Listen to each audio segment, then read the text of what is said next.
Magandang araw sa lahat. Ako nga pala si Monica, ng Santa Maria, Bulacan.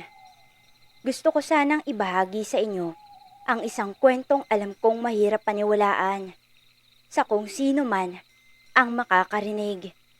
Maging ako man kasi noong unay ganun din.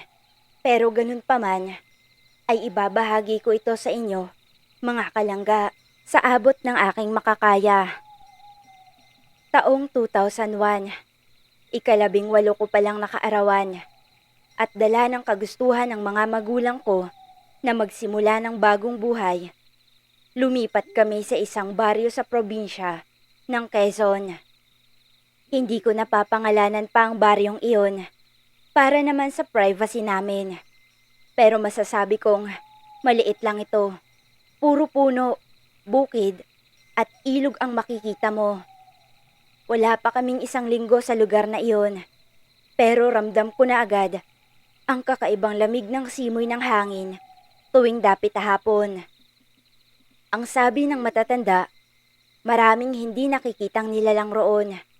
Pero ako, wala akong pakialam noon. Ang nasa isip ko lang, paano ako makakahanap ng bagong kaibigan? Gayong liblib na ang lugar na kinaroroonan namin. Unang araw ko sa bagong bahay, abala pa kami sa pag-aayos ng mga gamit. Kaya naisipan kong magpahinga saglit sa likod ng bahay namin. Isang malawak na damuhan na ang hangganan ay isang makapal na gubat ang mga natatanaw ko. Tahimik. Sobrang tahimik nang naririnig ko lang ay huni ng mga ibon at kaluskos ng mga dahon dahil sa may kalakasang hangin. Habang nakaupo ako sa isang malaking bato, ay nakita ko ang isang lalaking nakatayo sa pagitan ng puno. Nakatingin ng diretso sa akin. Nakaputing suot siya. Parang balabal, pero mas pino at mas makintab ang tela. Mahaba ang buhok niya, hanggang balikat, at ang kutis niya'y singputi ng gatas. Pero ang pinaka nakakabighani sa kanya ay ang mga mata niya. Makulimlim, pero may kinang na parang sinlaki ng buwan. Hindi ko maipaliwanag pero sa mismong sandaling iyon, parang tumigil ang paligid ko. Parang kaming dalawa lang ang tao sa mundo. Napalunok ako ng laway. Kahit gustuhin kong umiwas ng tingin, hindi ko magawa. Hanggang sa unti-unti siyang lumapit. Hindi ko alam kung bakit pero hindi ako natakot. Sa halip, may malamig pero nakakaaliw na hangin ang dumampi sa balat ko. Habang papalapit ito ng papalapit, ay nakikita ko ang matatamis niyang mga ngiti sa labi. Hindi iyon nawala. Magmula nang magtama ang paningin naming dalawa. Sobrang ganda ng mga ngiti niyang nasilayan ko nang sandaling iyon, Miss Aya. Bagong salta ka rito? Tanong ng lalaking nakasuot ng balabal. Yung bang parang mga palabas sa ibang bansa. Tumangulang ako't tila ba umurong bigla ang dila ko. Nang marinig ko ang napakagandang boses niya, ang puso ko, para akong kakapusin ng hininga. Sa sobrang bilis ng tibok. Ako si Silvino. Pakilala niya. Sabay abot ng kamay. Nahihiya akong inabot ang kamay ko. Ang lambot ng palad niya. Para kang humahawak sa ulap. Monica po. Sagot ko na halos pabulong na lang. Dahil sa kahihiyang nararamdaman ko. Natawa siya ng bahagya. Isang mahinhin at magaan na tawa na parang may kasamang hangin. Maganda ang pangalan mo, Monica. Pero kung pwede lang, huwag ka nang magpo. Binata pa naman ako, walang asawa. At higit sa lahat, wala ring nobya. May pagkapreskong saad nito. Hindi ko na napigilan ng mapangiti. Maya-maya, biglang kumunot ang noo niya. Hindi ka dapat naglalakad mag-isa rito. Delikado pag sumapit ang dilim. Babala niya. Ha? Bakit? Marami bang masasamang tao dito? Takang tanong ko. Hindi naman. Pero marami ang nilalang na naririto. Ang hindi mo nakikita. Napalingon ako sa paligid. Pero wala naman akong napansing kakaiba. Maliban na lang sa lalaking kaharap ko. Pagsulyap ko ulit sa kinaroroonan niya, wala na siya. Parang bula siyang naglaho. Akala ko nananaginip lang ako. Pero ramdam ko pa rin ang haplos ng malamig niyang kamay sa palad ko.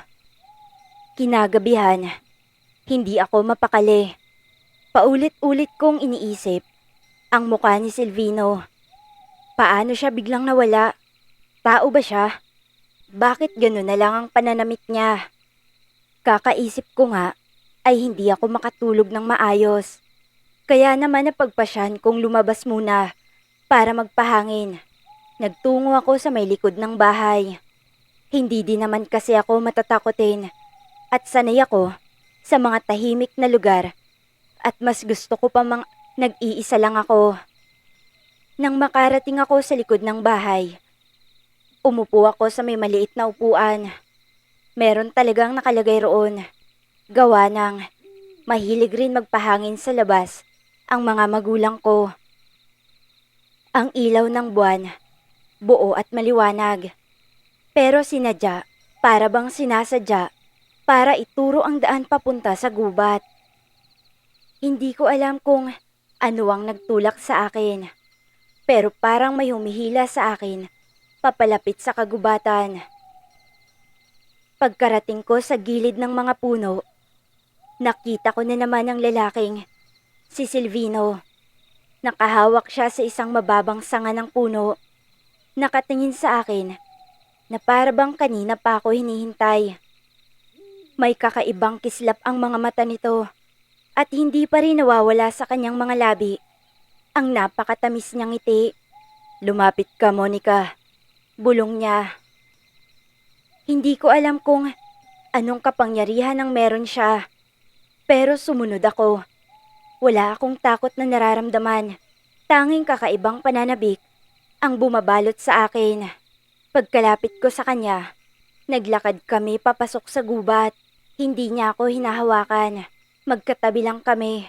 Pero para bang may kung anong koneksyon ang nakatali sa aming dalawa. Kitang-kita kong ang mga dahon parang naglalakad at nagbubukas ng daan para sa amin. Ang paligid, puno ng kumikislap na liwanag na parang alitap-tap pero mas matingkad. Mas maganda iyong tignan at nakakahalina talaga. Habang naglalakad kami, kinuwento niya na matagal na raw siyang naninirahan doon. Hindi siya tulad ng ordinaryong tao. Kita ko naman. Pero isa siyang tagapangalaga ng gubat. Isang nilalang na tinatawag nilang engkanto. Kung susundin mo ako, ipapakita ko sa iyo ang aming mundo. Alok niya. Pero hindi ako sumagot. Tanging pagtango lang ang naitugon ko sa kanya. At doon nga ay hinawakan niya na ang kamay ko. At sa isang kisap mata, nag-iba ang paligid namin. Parang inangat kami ng lupa. Nilamon ng liwanag ang buong paligid. Pagdilat ko ng mga mata, hindi na ako nasa tabi ng malaking bato. Nasa isang lugar na ako na hindi ko maipaliwanag. Parang panaginip. Pero napakalinaw. Malambot ang damuhan sa ilalim ng paa ko. Kumikislap ang mga bulaklak. At ang hangin, parang may halong matamis na amoy na pulot at bulaklak. Hawak-hawak pa rin ni Silvino ang kamay ko habang nakangiti siya sa akin. Isang ngiti na parang kay tagal ko na bang hinintay. Maligayang pagdating, Monica. Sabi niya. Hindi ako makapagsalita. Napapalibutan kami ng mga puno na kumikislap ang dahon. Mga sanga na may bitin-bitin na mga bulaklak na kulay ginto at pilak. Sa di kalayuan, may makikita kang palasyo. Hindi siya yari sa bato, kundi tila salamin o kristal. Sumasalamin sa liwanag ng mga bituin. Hinila niya ako papalapit sa isang landas na nababalutan ng malamig na hamog. Tahimik lang ako. Parang ayaw kong putulin ang mahika ng lahat ng nakikita ko. Habang naglalakad kami, may mga nilalang kaming nakakasalubong. May mga mukhang tao, pero hindi basta-basta. Mas mapuputi ang balat, makikintab ang buhok, at ang mga mata nila ay parang kumikislap sa sariling liwanag. May ilang may pakpak na parang telang manipis. Ang iba naman, tila lumulutang sa ere. Nakangiti silang lahat sa akin. Walang puot, walang galit. Tanging pag-uusisa at magilaw na pagtanggap. Nasaan tayo? Tanong ko sa wakas. Sa kaharian namin. Sagot ni Silvino. Sa mundo, naiilan lang ang nakakakita. Dagdag niya pa. Bagya akong kinilabutan, pero hindi dahil sa takot, kundi dahil sa paghanga. Pagdating namin sa tapat ng palasyo, bumukas ang malaking tarangkahan ng kusa. Pumasok kami, at sa loob, lalong kamangha-mangha. Ang sahig ay parang ulap na sinapinan ng marmol. Ang mga haligi, kasing puti ng nyebe. Pero may halong ginto na kumikintab. Ang mga ilaw, hindi kandila, hindi din kuryente, kundi mga bolang liwanag na nakalutang sa ere. Dinala niya ako sa isang malawak na bulwagan. Sa gitna, may malaking lawa. Hindi tubig ang laman, kundi tila purong liwanag na umaalon. Magpahinga ka muna. Sambit ni Silvino at hinawakan niya ang pisngi ko.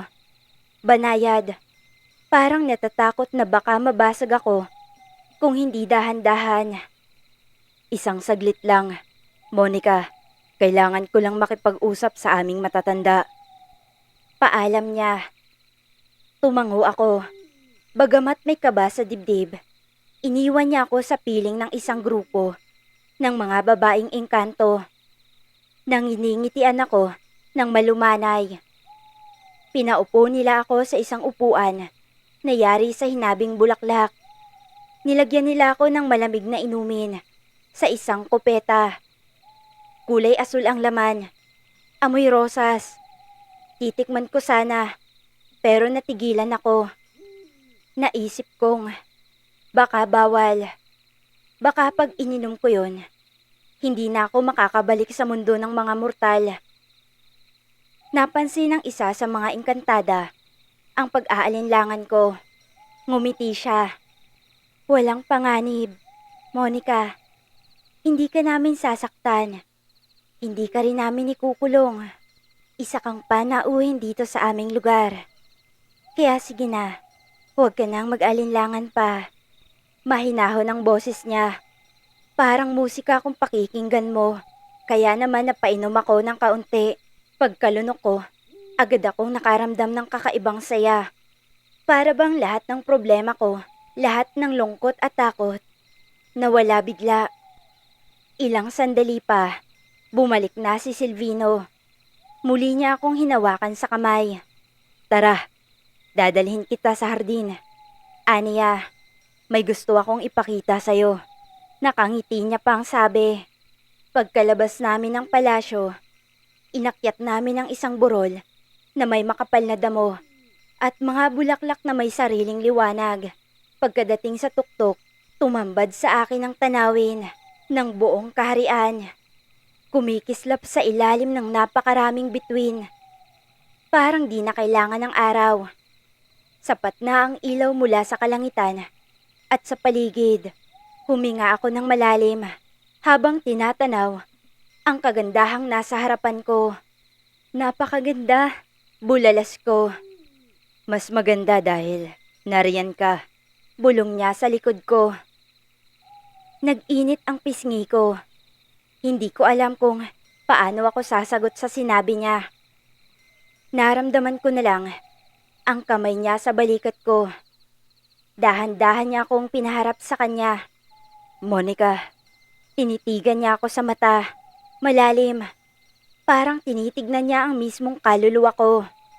Simula pa lang, ramdam ko na ang koneksyon nating dalawa. Hindi ko maintindihan, pero parang ikaw ang matagal ko nang hinahanap. Halos manlambot ako sa kinatatayuan ko dahil sa mga sinabi niyang iyon. Hindi ko alam kung ano ang nangyayari sa sarili ko, pero gusto ko siyang yakapin. Tila ba gusto kong umiyak sa saya. Hinaplos niya ng marahan ang buhok ko habang nakatitig pa rin sa mga mata ko. Maya-maya pa, hindi ko alam kung papaanong nangyari, ngunit namataan ko na lang na magkalapat na ang labi naming dalawa. Hindi ko na napigilan ang sarili. Pumikit ako at hinayaang dalhin ako ng nararamdaman ko para sa kanya. Wala akong ibang naisip kundi si Silvino. At ang mundong ito, kung saan walang sakit, walang takot, walang problema. Mula noon, hindi na kami nagkahiwalay pa ni Silvino. Kasama ko siya kung saan-saan, sa mga hardin na kumakanta, sa mga lawa na kumikislap, sa mga kagubatan na naglalakad kapag pinapakinggan mo ang ihip ng hangin. Pinakilala niya ako sa mga kamag-anak niya, mga hari at reyna ng iba't ibang bahagi ng mundo nang di nakikita. Lahat sila, tinanggap ako. Walang humusga, walang nagtulak sa akin papalayo. Binilhan pa nila ako ng mga damit na yari sa tela ng ulap at sinulid ng bahaghari. Pinaliguan ako sa mga lawa na naglilinis, hindi lang ng katawan, kundi pati kaluluwa. At sa bawat araw na lumipas, lalong sumisidi ang pagmamahal ko kay Silvino. Pakiramdam ko, siya ang lahat ng hiniling ko, pero hindi ko kailanman inakalang makakamtan. Halos walang mapagsidla ng sayang nararamdaman ko ng mga sandaling iyon. Inakala ko panghabang buhay na. Kahit na sobrang bilis ng pangyayari, ay tinanggap ko ito ng buong buo. At hindi na sumagi sa isip ko na may hangganan pala ito. Nang ikatlong gabi ko sa mundong iyon, habang magkahawak kamay kami sa gilid ng isang lawa na kulay pilak, napansin kong seryoso ang mukha ni Silvino. Parang may mabigat siyang gustong sabihin. May problema ka ba? Mahinahong tanong ko. Tumingin siya sa akin. Makahulugan ang tinging iyon. Monica, kailangan mong malaman ang totoo. Bulong niya. Agad akong nakaramdam ng kaba sa dibdib ko. Hinawakan ko ang kamay niya ng mas mahigpit. Ano yun? Nagtatakang tanong ko. Huminga muna siya ng malalim bago siya tuluyang sumagot. Ang mga tulad mo, may hangganan ng pagitan. Hindi ka pwedeng manatili habang buhay. Bakit? Ang katawan mo, ang kaluluwa mo, nakatali pa rin sa mundo ng mga tao. Kung hindi ka babalik sa takdang oras, mabubura ka, magiging isa kang kaluluwang ligaw. Halos manginig ako sa takot sa sinabi niyang iyon. Hindi sa takot na magiging kaluluwang ligaw ako, kundi sa takot na mawala sa tabi ko si Silvino. Pinisil ko ang kamay niya. Parang ayoko na siyang pakawalan. Pwede ba akong manatili kahit na anong mangyari? Halos paiyak ng tanong ko. Subalit tiningnan niya lang ako ng matagal bago umiling ng marahan. Hindi ko kayang ipahamak ka. Mas mahal kita kaysa sa sarili kong kagustuhan. Gusto ko mang manatili ka rito kasama ko. Hindi yun pwede. Tumulo na ang luha ko. Hindi ko na napigilan ang sariling maiyak. Ayoko nang bumalik doon. Ayoko nang hindi kita kasama. Umiiyak na pakiusap ko sa kanya. Lumuhod siya sa harapan ko. Hinalikan niya ang mga kamay ko na para bang humihingi na ng tawad. Kung pwede ko lang baguhin ang lahat, pero hindi ko kaya. Hindi ako Diyos, Monica. Isa lang akong nilalang. Aniya at marahang tumayo. Hinila niya ako papunta sa dibdib niya. Niyakap niya ako ng mahigpit na parang doon niya itatago ang lahat ng sakit. Ilang saglit pa, naramdaman kong may mainit na liwanag na bumabalot sa paligid namin. Tumingala ako. Sa itaas namin, nagbubukas ang langit, isang pinto pabalik sa mundo ng tao. Oras na. Bulong ni Silvino. Ayokong bumitaw. Ayokong umalis. Pero alam kong wala akong pagpipilian. Bago ako tuluyang mapabitaw, isinabit niya sa leeg ko ang isang maliit na pendant. Hugis bulaklak na gawa sa ginto at pilak. Alaala ko yan. Kung sakaling makalimutan mo ako, hawakan mo lang yan.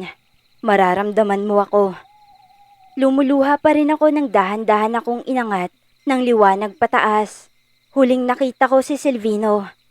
Nakatingala, nakangiti, pero may luha rin sa mga mata niya. Pagdilat ko ng mga mata ko, nasa tabi na ulit ako ng malaking bato sa ilog ng bahay. Madaling araw na. Tahimik ang paligid. Para bang walang nangyari. Pero sa dibdib ko, alam kong may nagbago. At sa kamay ko, naroon ang pendant na iniwan ni Silvino. Tinignan ko iyon. At sa bawat pintig ng puso ko, nararamdaman ko pa rin ang huling yakap niya. Hindi ko na siya nakita ulit. Hindi ko na alam kung mabubura nga siya sa alaala ko. Pero sa puso ko, habang buhay kong dadalhin ang pagmamahala namin. Lumipas ang mga taon. Iniwan ko ang probinsyang iyon. Matapos ang ilang buwan, hindi ko na kinaya ang araw-araw na pagdaan. Sa tabi ng batong iyon, nasaksi sa unang pagkikita namin, na Silvino. Bumalik ako ng syudad. Nagtuloy ng trabaho. Nag-ipon at nag-umpisa muli. Pero kahit gaano ko kagustong kalimutan, kahit gaano kaabala ang mga araw ko, sa bawat tahimik na gabi, sa bawat ihip ng malamig na hangin, nararamdaman ko si Silvino. Ang engkantong minahal ko. Ang engkantong hindi ko kailanman makakalimutan. Minsan, habang nakasakay ako sa bus pa uwi mula trabaho, nasulyapan ko sa bintanang isang lalaking nakaputing polo. Nakatayo sa ilalim ng ilaw ng poste. Nakangiti siya.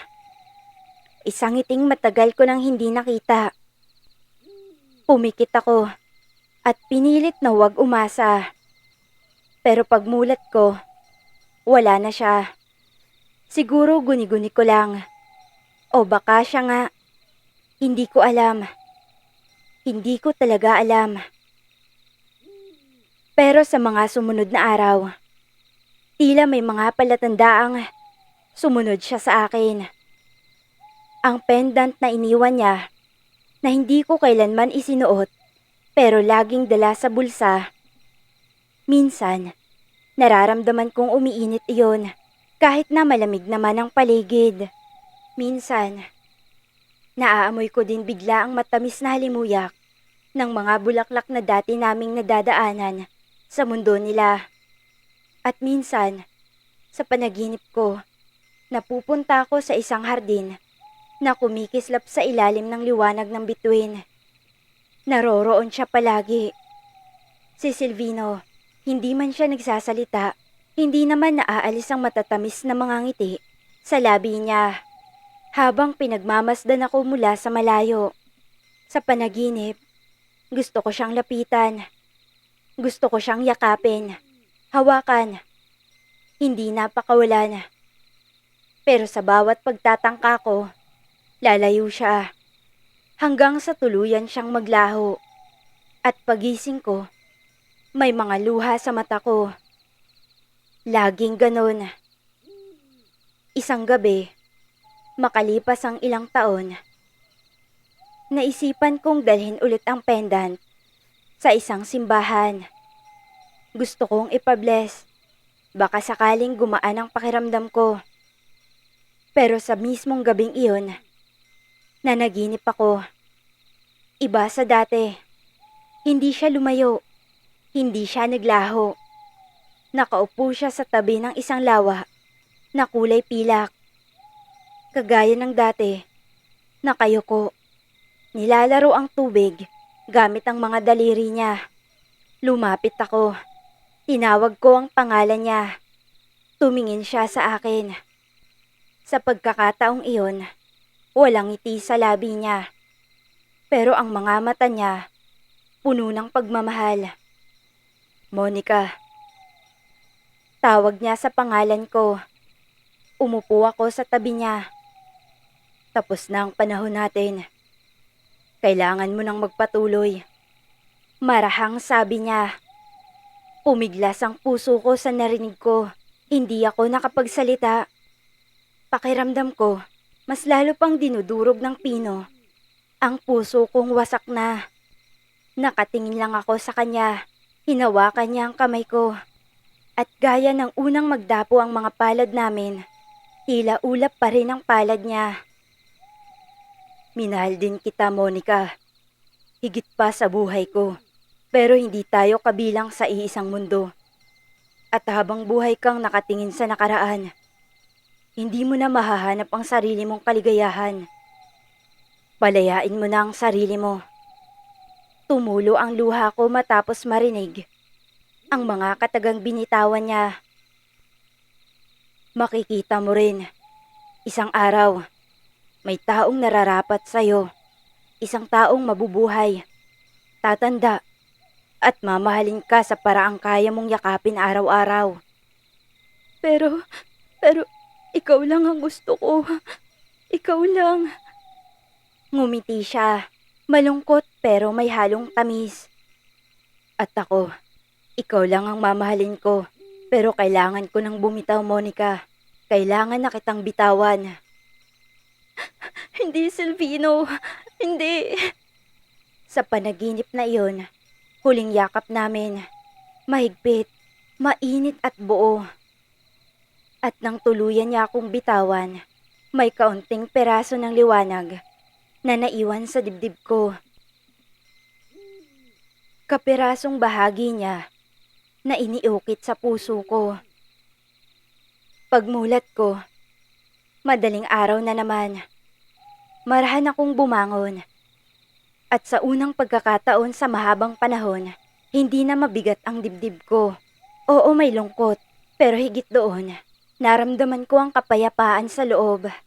Tinignan ko ang pendant, kumikislap pa rin ito. Pero mahina na. Tila ba ilaw na nagbabadya ng mapundi. Ngumiti ako kahit may mga luha sa mata ko. Salamat, Silvino. Salamat sa pagmamahal. Bulong ko sa hangin. At sa paglipas ng mga araw, unti-unti akong natutong mabuhay ulit. Natuto akong magmahal ulit. Natutong umasa. Pero sa kabila nun, hindi ko siya kailanman kinalimutan. Sa wakas, pinayagan ko na rin ang sarili kong sumaya. Hanggang ngayon, dala ko pa rin ang pendant na iniwan niya. Pero wala na itong liwanag. Tila ba ordinaryong bato na lang na iginuhit sa kakaibang hugis. Isang alaala na minsan, sa mundo ng hindi nakikita, minahal ako ng isang engkantong higit pa sa lahat ng naranasan kong pag-ibig sa mundong ito. Hanggang dito ko na lang po tatapusin ang aking kwento. Maraming salamat.